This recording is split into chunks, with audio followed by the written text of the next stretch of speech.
A indústria automóvel é um dos mais vibrantes setores da economia mundial, onde a tecnologia e o design evoluem de mãos dadas e a uma velocidade extraordinária. Velocidade essa que é assegurada por moldes que são bem feitos.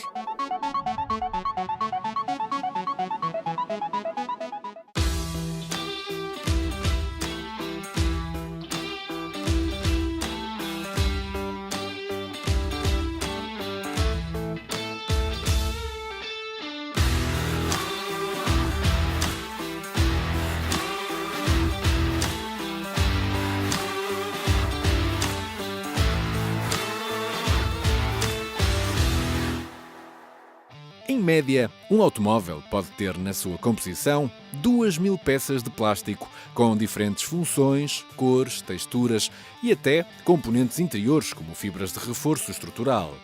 Vítor Mendes começou no setor metalomecânico, deu os primeiros passos na comercialização de ferramentas para a maquinação de moldes e, no momento certo, decidiu dar o salto para a independência ao criar a Big Mac.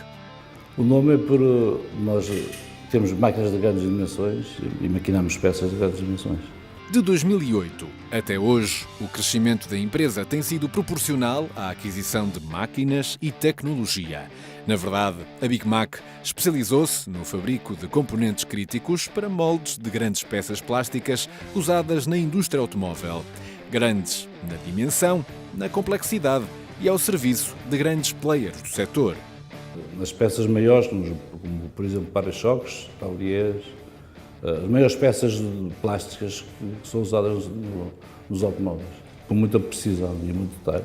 Apresentada a mecânica do negócio, está na hora de perceber como se criou o molde que dará forma a milhões de para-choques de um popular Renault Clio. Estas encomendas chegam à fábrica pela porta do gabinete de programação.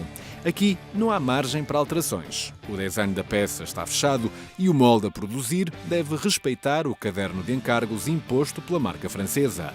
Um molde desta complexidade tem muitas peças, como podem ver.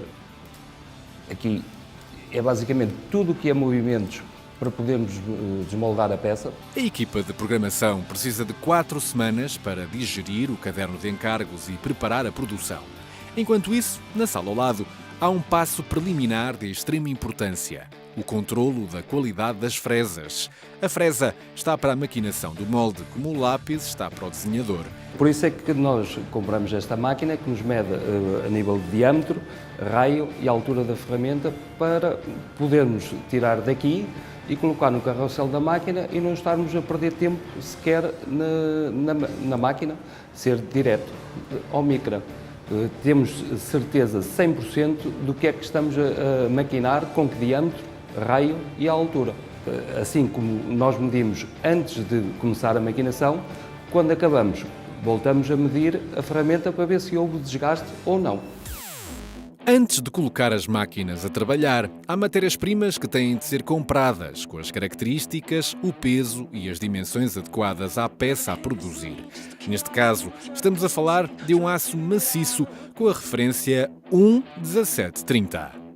Por causa da quantidade de peças que vamos tirar dos moldes, se for um material mole, o molde não vai aguentar a quantidade de peças que nós queremos tirar. Por isso usamos aços, alguns deles até temperados, que são muito duros, porque a matéria-prima, nesse caso, é muito agressiva e mesmo assim consegue danificar o aço.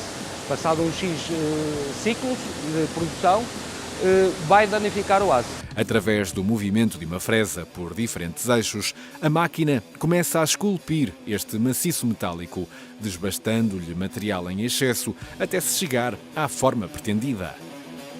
Nós iniciamos o processo de maquinação baseado nos elementos 3D que nos são fornecidos, utilizando ferramentas próprias desenvolvidas pelos nossos fornecedores ao longo dos tempos e que nos permite, digamos, fazer aquilo que chamamos o corte por apara, ou seja, a máquina, através dos seus movimentos e da sua rotação, com o disco, as plaquetes acopladas, fazem aquilo que se chama o corte por apara e vai, digamos, desbastando, escavando digamos, o aço nas suas fases iniciais e preliminares, como temos aqui presente nesta peça. Nesta primeira fase, uma fresa de diâmetro superior remove maior quantidade de material, cerca de 30 a 40% do metal em excesso. O processo vai evoluindo em minúcia e detalhe. E o nosso posicionamento obriga-nos a uma dinâmica de trabalho em que a nossa preocupação permanente é nas máquinas de troca de ferramenta automática que elas trabalhem às 24 horas. É evidente que há paragens para troca de ferramenta, paragens para troca de peça, há algumas paragens para manutenção, mas há uma dinâmica que nós impomos a nós próprios em que as tarefas se desenvolvam nas 24 horas.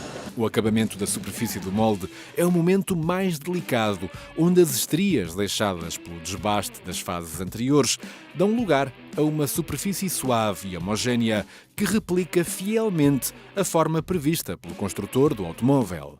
Estamos numa fase de acabamento, reduções finais, inquinamentos finais. Aqui já estamos com um detalhe e uma minúcia muito apurada. Vemos, digamos, o diâmetro da própria ferramenta, que é um diâmetro já muito pequeno, 2 mm ao diâmetro. E aqui tentamos dar toda a finesse exigida pelo CAD do nosso cliente, pela geometria CAD do nosso cliente, para que resulte no aço exatamente aquilo que ele pretende. Mais tarde, ao dar-se a injeção da peça plástica, com o molde no seu funcionamento, o resultado final será aquilo que as pessoas habitualmente veem dentro dos seus automóveis, embora depois com acabamentos superficiais feitos noutro contexto, noutras empresas, mas aquilo que resulta depois no produto final, em termos de geometria 3D, é exatamente aquilo que o cliente pretende.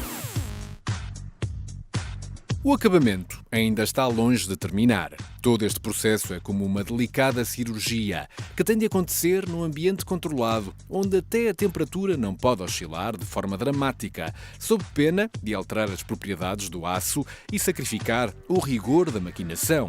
Ora, não é por acaso que toda a área produtiva está climatizada com potentes equipamentos de ar-condicionado. Entre outros investimentos em tecnologia, este é apenas mais um dos fatores que poderão permitir a atribuição da certificação ISO 9100, uma norma que pode ser o boarding pass para que esta empresa passe também a maquinar peças de alumínio e titânio para a fuselagem de aviões.